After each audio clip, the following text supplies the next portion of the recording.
On August 19, 1997, having just shot several people and robbed them of $170,000, Mr. White sat calmly on a Ferris wheel at an amusement park and watched as police shut down the entire city to hunt him down. This true story is about one of China's most notorious robbers. Welcome to Red Eastern True Crime. If you enjoy this story, please subscribe to my channel. Let's dive into this story. The man in the story is one of the most brutal criminals in the history of Chinese law enforcement. He has killed 17 people and injured 22. In 2002, a 26-episode TV series based on his story was broadcast nationwide in China, bringing more attention to his story. While condemning the brutality of this criminal, it also led to a surprising turn of events. He became an admired figure to many. His name is Bai Baoshan. Bai means white, so we call him Mr. White. Mr. White was born in November 1958 in Beijing during the Great Famine, a difficult period in China often referred to as the 3 years of difficulty, or the 3 years of natural disasters. Both of White's parents worked for Capital Steel Company in Beijing. When he was 2 years old, his father died, and due to the difficult living conditions, his mother sent him back to her hometown in Sushui District, Baoding City, Hebei Province, to be cared for by his grandparents. Later, his mother remarried. In 1971, at the age of 13, White returned to Beijing and enrolled in the first grade of primary school. Because he was much older than his classmates, he often faced ridicule, which deeply wounded his already sensitive and insecure inner self. He attended school for only 2 years before dropping out to work. At the age of 18, White was hired as a dock worker at Beijing Electrical Carbon Factory. During his time at the factory, he attended a military-civilian live-fire training course, which sparked his fascination with firearms. After work, he would take a borrowed pellet gun into the nearby woods to hunt birds. White was a quiet and reserved person who didn't have many friends, but he was very dedicated to his hobbies and enjoyed honing his shooting skills through extensive training. In 1981, at the age of 23, he married a woman from the same factory where he worked, and the following year they had twins, a boy and a girl. Financial pressures increased after the children were born, and urged on by others, White turned to theft. Between December 1982 and January 1983, he and others stole various items, including clothes, a bicycle, an old jacket, a mosquito net, an automatic umbrella, high-heeled shoes, and a woman's watch, totaling 620 RMB, about $315. 2 months later, on March 8th, he was arrested by police and soon sentenced to 4 years in prison. White's 4-year sentence for theft was considered severe because it occurred during China's Strike Hard anti-crime campaign in 1983, which was a 3-year anti-crime campaign. Before this, China had experienced economic stagnation due to a series of events including the Great Leap Forward, the Great Famine, the Cultural Revolution, and the Down to the Countryside movement. In 1980, the government ended a 25-year program that had sent urban youth to the rural areas, resulting in a flood of unemployed youth returning to the cities and exacerbating the already chaotic public order. During the 1983 anti-crime campaign, cases were handled quickly and harshly, resulting in some highly controversial and wrongful convictions, such as a woman sentenced to death for having sexual relations with several men while unmarried, and a well-known actor sentenced to 4 years in prison for having intimate activities with a female friend at home, resulting in the interruption of his acting career. While in prison, White told a fellow inmate about some other crimes he had committed. The inmate, who was seeking a reduced sentence, then revealed that White had stolen a bag of corn, and after being caught, grabbed a stick and hit the victim on the head, causing a bad injury. In addition, White had also stolen bicycle tires, televisions, and parts from the warehouse. As a result, he received a 10-year sentence, which was added to his previous sentence for a total of 14 years. His scheduled release date was March 7, 1997. This additional sentence had a major impact on White, causing him to become very suspicious of others. His wife divorced him, and shortly thereafter remarried, taking their children with her. This left White with a lot of anger and resentment towards society.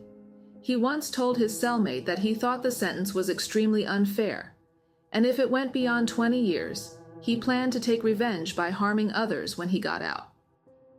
In 1991, after serving 8 years in a Beijing prison, White had his Beijing ID card revoked and was sent to Shihezi Shinan prison in Xinjiang. As a frontier province of China, Xinjiang attracted many fugitives in the 1980s and 1990s, and the government often transferred criminals from other provinces to Xinjiang for labor reform. The prison where White was held was located in the Gobi Desert, with a desert to the north and barren grassland surrounding the high walls. On the south side was a row of cattle pens, with no other buildings nearby. The prisoners had a daily routine of reporting in the morning, and then being escorted by guards to work outside after breakfast. They worked until evening, then were brought back inside for dinner and sleep. This was the routine for ordinary prisoners. There was also a special type of prisoner, called a free prisoner, who was responsible for gardening or herding. To become a free prisoner, 2 conditions had to be met. First, the sentence had to be more than half completed, and the prisoner had to be on good behavior. Second, a deposit of 10,000 RMB, about $1,200, had to be paid to the prison. Although it was easy for free prisoners to escape, they usually didn't because of the deposit, and the fact that if they were caught, they would face a heavier sentence, which made it not worth it. After writing a letter to his mother asking for help, White's family raised the money to help him become a free prisoner. As a result, White moved from the prison to a house near the cattle pens outside the prison. His job was to care for and herd the cows, and he also received a share of the profits from the sale of the milk. During his time in prison, White made 2 friends. One was Li Qingliang, who had been imprisoned for a revenge killing and was very knowledgeable about firearms from his previous work in a military factory. White learned a lot about firearms from him, and also learned from him those nearby herdsmen had ammunition. The other friend was Wu Ziming, a native of Xinjiang who had been imprisoned for theft. He greatly admired White and always believed that White was someone who could do something big. One day in 1992, White received a letter from his 10-year-old daughter. She wrote about how her stepfather treated them badly and often beat her mother. She also mentioned that other children had pocket money, but they didn't. This made White feel very guilty, and he couldn't help but cry after reading the letter. He talked to his fellow inmate Li Qingliang about it, and Li advised him to behave well and try to get out of prison sooner.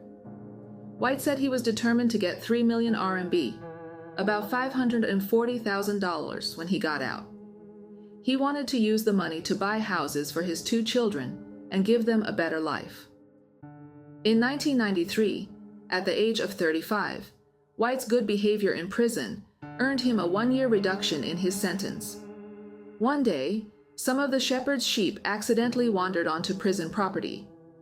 White took possession of the sheep, and when the shepherds came looking for the sheep, White demanded compensation, claiming the sheep had damaged their vegetables.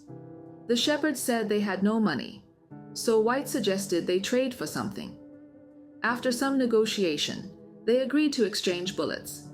As a result, White received 95 rifle and pistol bullets, which he carefully wrapped and hid on the roof of the cowshed. 2 other free prisoners were Li Baoyu, imprisoned for theft, and Fu Keijun, imprisoned for robbing a taxi. Both, like White, were from Beijing and a few years younger than him. The 3 of them lived together in the house near the cowshed. They often roamed the nearby city of Shihezi, sometimes visiting prostitutes and occasionally staying out all night. But as long as they weren't caught by the prison guards, they wouldn't be punished. Li Baoyu was the leader of the 3, very bossy, and Fu Keijun came from a wealthy family and had a bad temper. White, on the other hand, came from a humble background, was reserved, and was often insulted by the other two. He was also often assigned to dirty and tiring work, such as cleaning up cow dung. When White expressed his dissatisfaction, he was met with physical aggression from the other two. Despite this, White didn't fight back, which led them to believe he was weak. As a result, they treated him even worse. White endured it all, silently storing up his resentment. In September 1993, while the three of them were hurting, Li Baoyu tried to assert his authority over White. When White ignored him, Li got angry and started insulting White and even threw a few punches at him. White didn't fight back, but instead he gave Li a fierce look.